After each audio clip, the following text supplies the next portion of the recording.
Okay, this is a review of the first part of organic chemistry.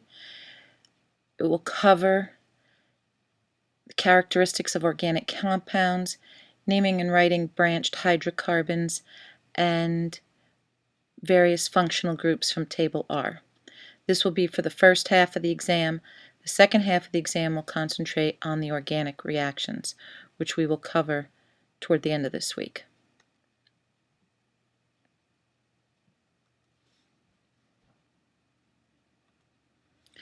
Organic compounds contain carbon atoms which bond to one another in chains, rings, and networks to form a variety of structures. Organic compounds can be named using the IUPAC system, which is simply the way that I've taught you how to name things. The Regents exam does not cover rings, although I did cover aromatic rings in class, and we talked about different networks.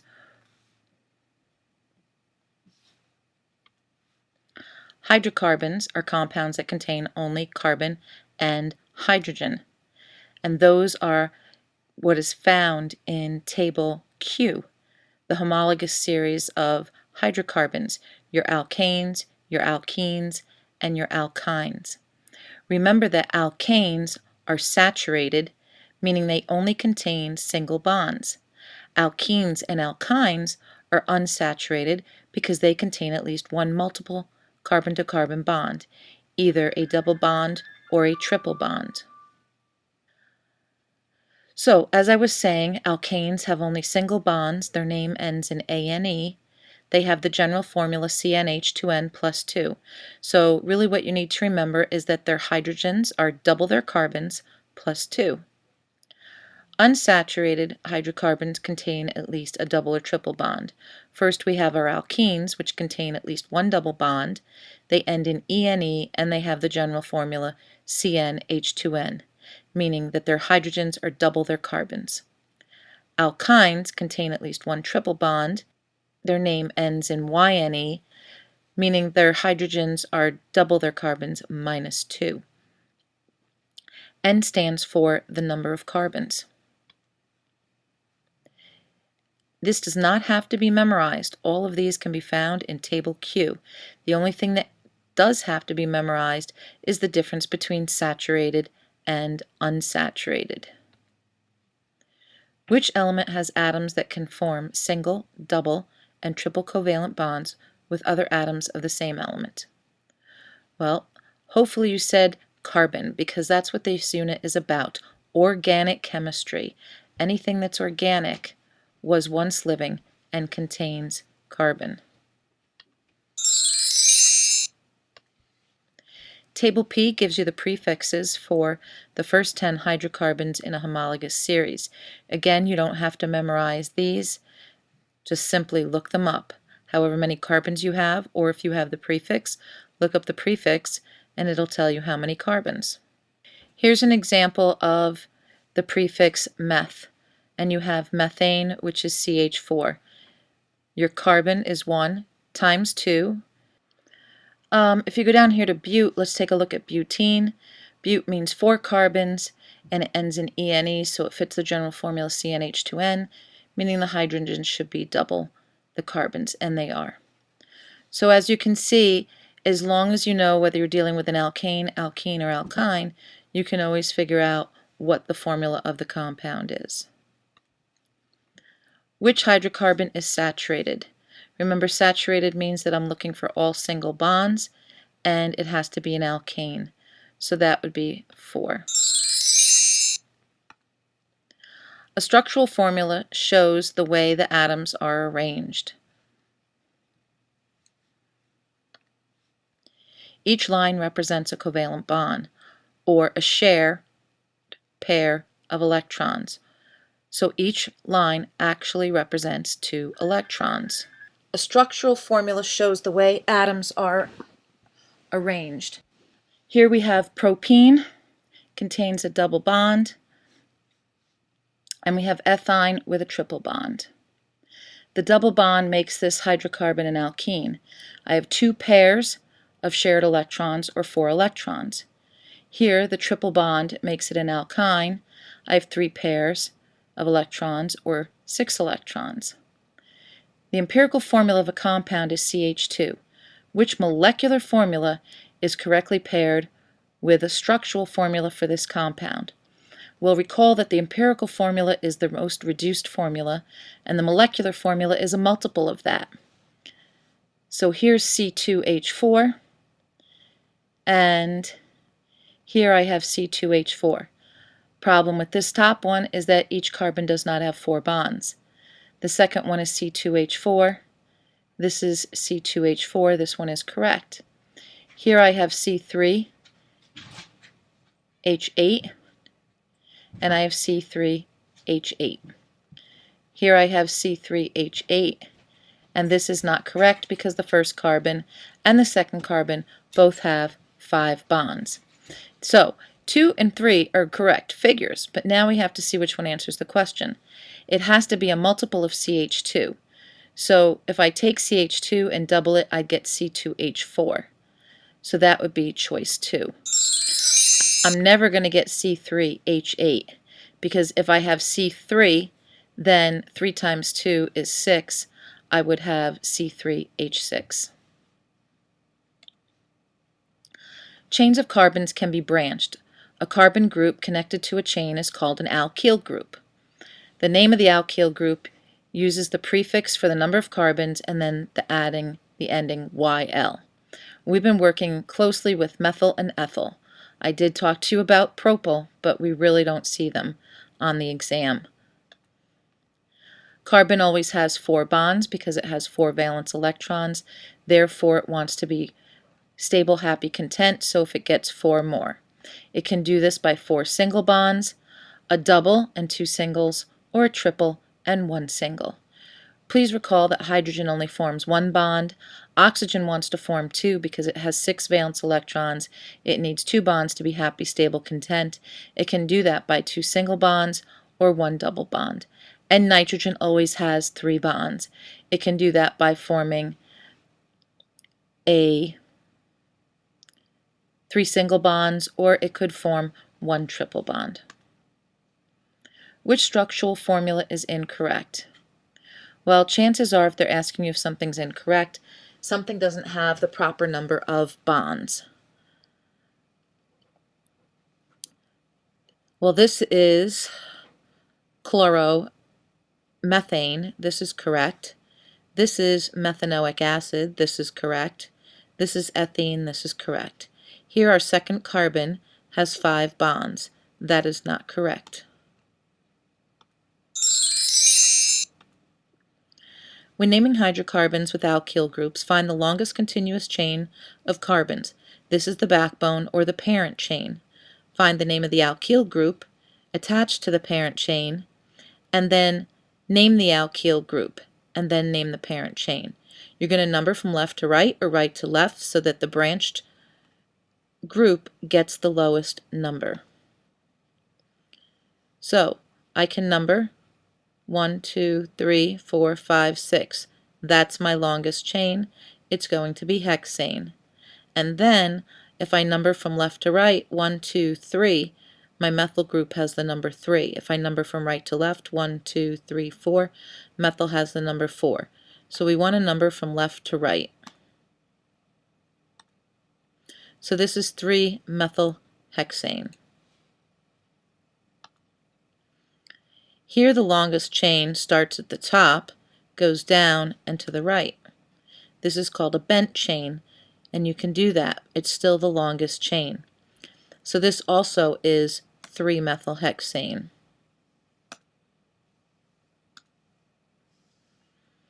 Chains of carbons can form rings. Use a prefix cyclo when a ring is formed. To make a ring, 2 hydrogen atoms must be removed. If I had normal pentane, it would be C5H12, but in order to close the ring, I need to remove 2 carbons. So cyclopentane is a 5-carbon ring with 10 hydrogens, all single bonds.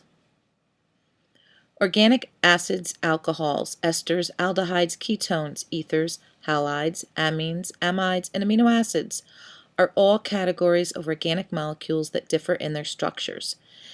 This is because they have different functional groups, which then give them different physical and chemical properties.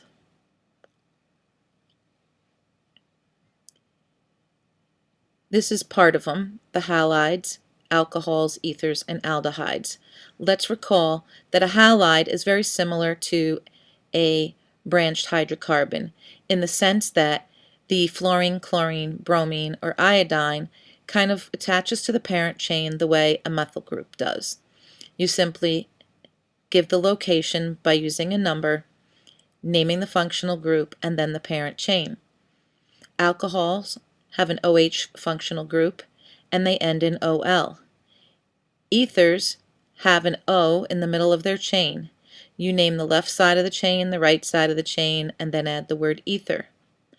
Aldehydes are a double bonded oxygen on an end carbon, and the end of their name ends in AL. Ketones are also a double bonded oxygen, but they're on the interior carbon.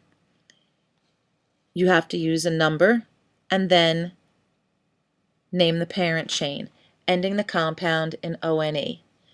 Recall that you need a minimum of 3 carbons in order to make a ketone, so our smallest ketone would be propanone.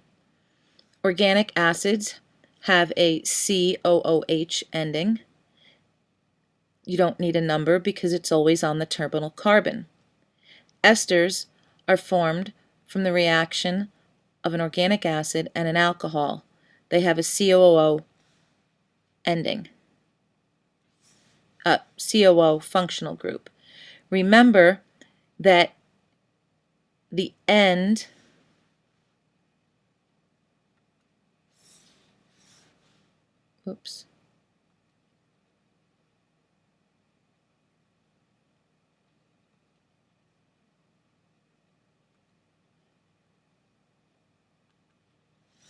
remember that the end of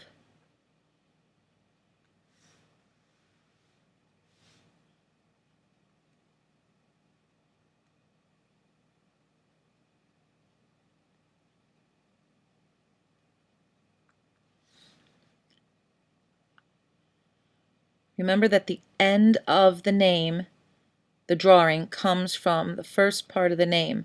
So this is the methyl part, and then the 3 C's before the O come from the end of the name. So methyl comes from the right part of the O, the propanoate comes from the left part of the O. Amines have an NH2 group in them. Amides also have NH2, but they also have a double bonded oxygen. And recall that organic acids, which are not in table R, but organic acids have an NH2 group, and they also have a COOH group, and you just have to be able to recognize them. Given the formulas of 4 organic compounds, which pair below contains an alcohol and an acid? Well, you need to have out your reference tables, and you need to be looking for your functional groups. Here I see a double bonded oxygen on an end carbon. This is an aldehyde. That doesn't fit the bill. Here I see a double bonded oxygen on an interior carbon. This is a ketone. Here I have a COOH ending. There's my organic acid. And in the last one I have an OH. So here is my alcohol. So B and D would be the correct choice.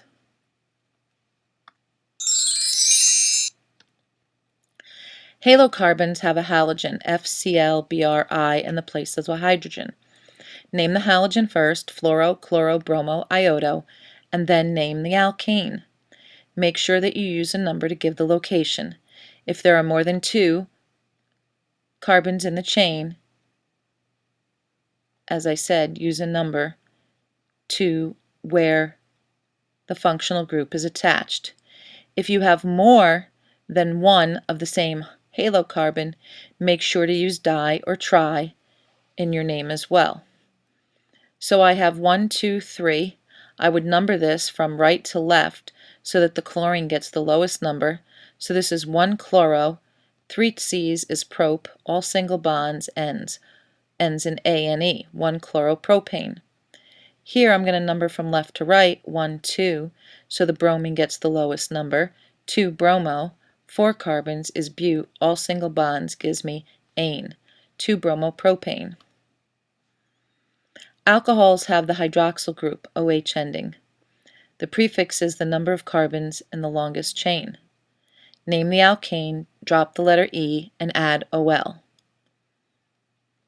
If there's more than 2 carbons in the chain, use a number to indicate where the functional group is attached.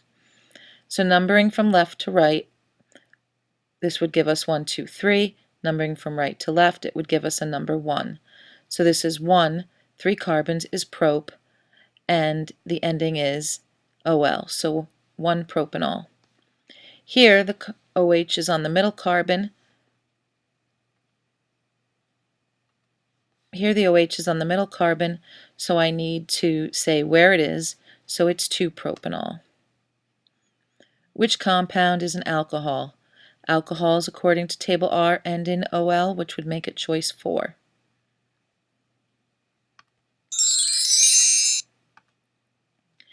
Ethers have an oxygen in the chain of carbons. They have an alkyl group on either side of the O, meaning methyl, ethyl, propyl, butyl. If both the alkyl groups are the same, you use the prefix di or tri, just as you would with any other branch coming off the parent chain.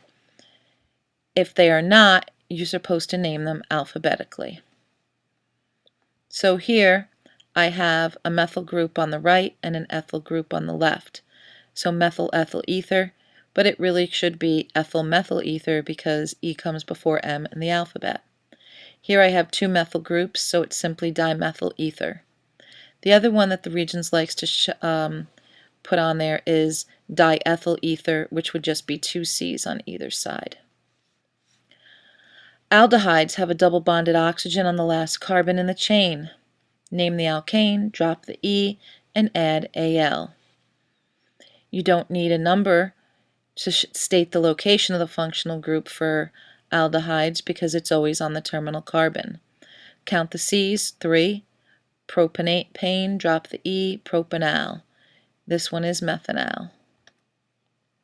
Ketones, very similar to aldehydes in the sense that they both have a double bonded oxygen, but ketones put it on the interior carbon. If it's more than 3 carbons, please tell us the location. So here I have 4 carbons. I'm going to number from right to left. So this is 1, 2, 2 butanone. Actually, you can get away without saying anything for butanone because either way, in either location you put it, it would be 2. This is 3 pentanone, 1, 2, 3, 4, 5, 1, 2, 3. Either way you count, it's 3 pentanone. Organic acids. Acids have a double bonded oxygen and an OH on the last carbon in the chain. Name the acid, drop the E, and add oic. So 1, 2, 3 is propane, drop the E, propanoic acid. You don't need numbers because they're always going to be on the terminal carbon. This is 1, 2, 3, 4, 5, pentanoic.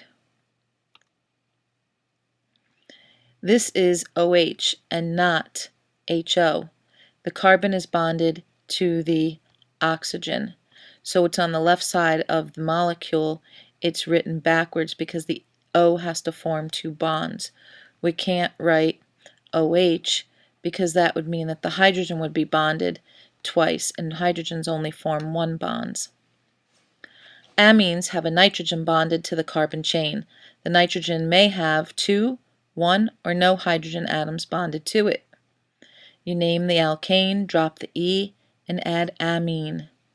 If there are more than 2 carbon atoms, use a number to indicate where the amine functional group is attached. 2 carbons, functional group NH2. This is ethanamine. Here, the functional group is on the second carbon. We use a number, 2-pentanamine. So let's practice and name the following.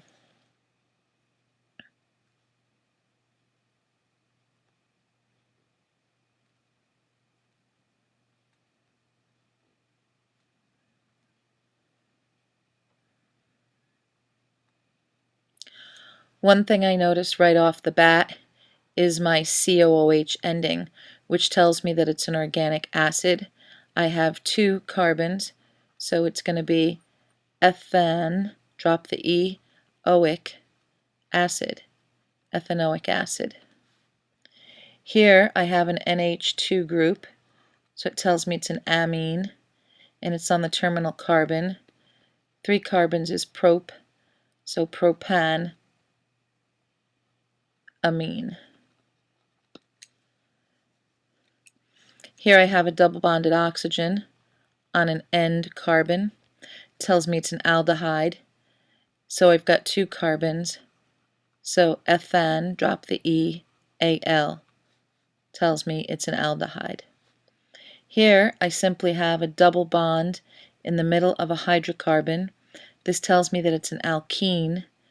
I have to give the location of the bond, so this would be 2-butene,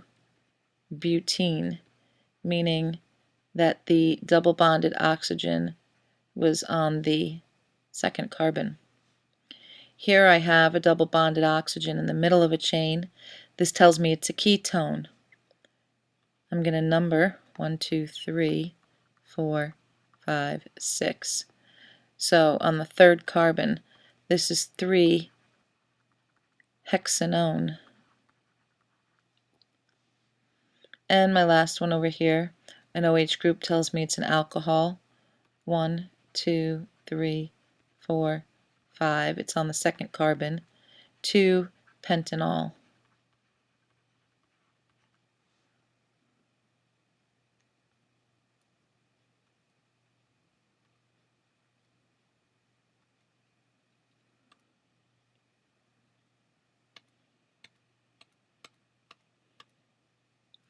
Which compound is classified as a hydrocarbon? Well, acids, you know, have an O, and chloroethane has chlorine. OL, alcohol, is an OH, so it's only could be number 1. Which pair of compounds are alcohols? Well, you're looking for your OH. This has an OH, and this has an OH. An OH, oops, C double, that doesn't work. C doubles, no, choice 1. What type of organic compound is represented by the structural formula shown below? Notice the OH right away, you should be thinking alcohol. Isomers of organic compounds have the same molecular formula, but a different structural formula. So therefore they have different names and different chemical and physical properties. So here's normal pentane. If I take off an end carbon and move it to an interior carbon, which is what they did here, they took off the end one over here, moved it here, I now have 1, 2, 3, 4, 2-methyl butane. Here are some examples of isomers. They both have 4 carbons, 10 hydrogens, and 1 oxygen.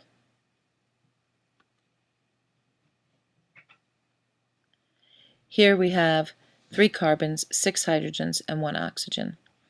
Isomers have the same chemical formula but a different structural formula. Which compound is an isomer of pentane? Well, you have to do a little math here, in the sense that pentane is C5H12. So one of these has to have the same formula. Well, it's not butane because butane is C4H10 and propane is C3H8.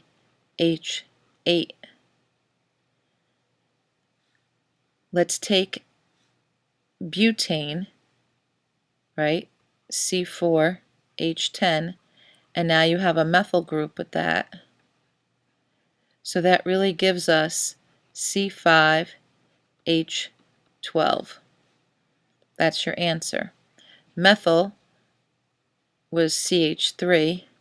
Propane would have been C3H8, which would have given us a total of C4H11. So we clearly found our answer.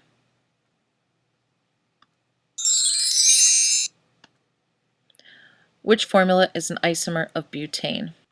We just said that butane was C4H10.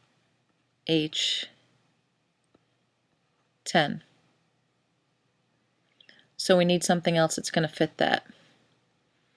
Well, one is out because it contains a double bond. And the rest could be possibilities. So here we have C3H8. Here we have C5H12.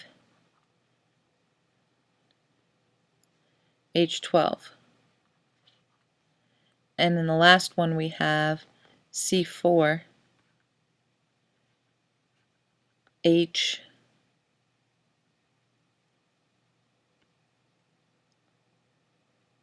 C4H12345 C4H10. So an isomer of butane,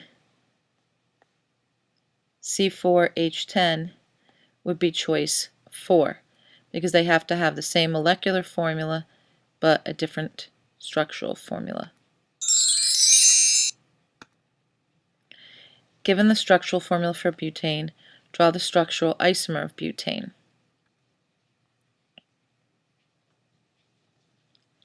Remember, you're going to take off an end carbon and move it in the middle. So 1, 2, 3, 4.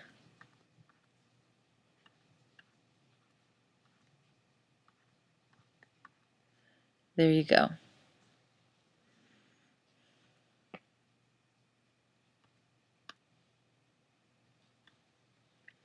Which compound has an isomer? Well, it's got to be big enough for you to take off a terminal carbon and put it back somewhere else. So 1 and 2 are definitely out, and 3 is out. You need at least 4 carbons in order to have an isomer.